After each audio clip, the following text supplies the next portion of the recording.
The Infinite Cloner tool in Smart Notebook can be a very handy feature when using your smartboard for math. It's similar to the familiar copy and paste feature, only better. It allows you to use an object an infinite number of times without having to paste that object each time you'd like to replicate it.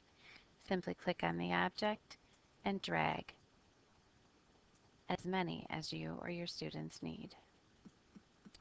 To get started with an Infinite Cloner, you'll need to open your Smart Notebook by clicking on the icon found on your desktop.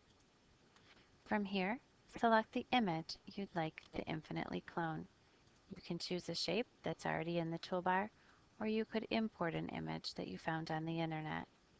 Format it the way you'd like it to look, and you're ready to go. Choose the arrow from the toolbar, click on the object to select it, and notice that it's highlighted with a blue box. In the top right will be a drop-down arrow. Select that menu, and about a third of the way down, you'll see the choice for Infinite Cloner. Select, and you're done. You can then pull as many of those objects as you or your students need for your lesson. Images that are infinitely cloned will show you that they are by an infinity symbol in the top right corner instead of the drop-down arrow.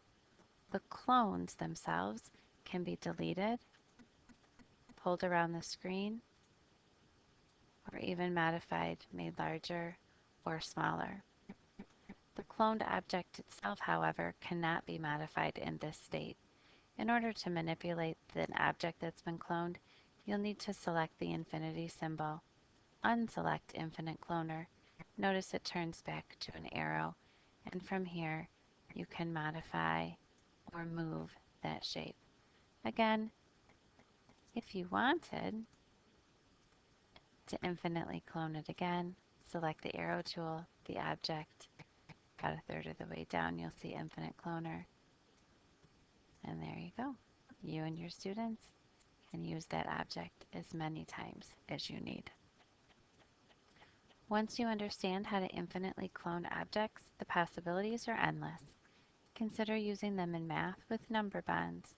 Students can click and drag numbers in order to show various combinations.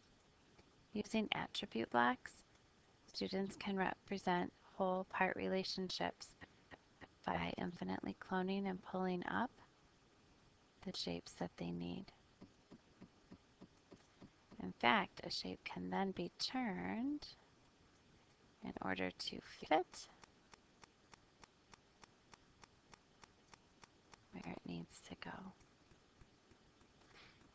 Using them with money, you could clone coins and students could then count coins by clicking and dragging, or they could use coins to represent a given amount.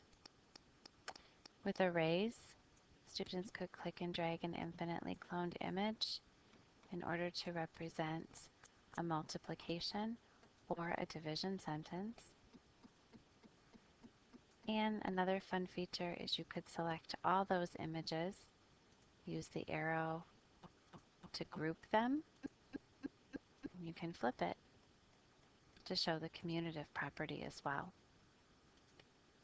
For geometry, Infinite Cloner can come in handy when cloning a unit that students could then pull down to represent binding area by the tiling process.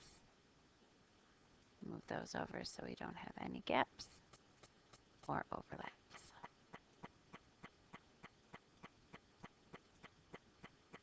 Using the vertical number line, students could model rounding.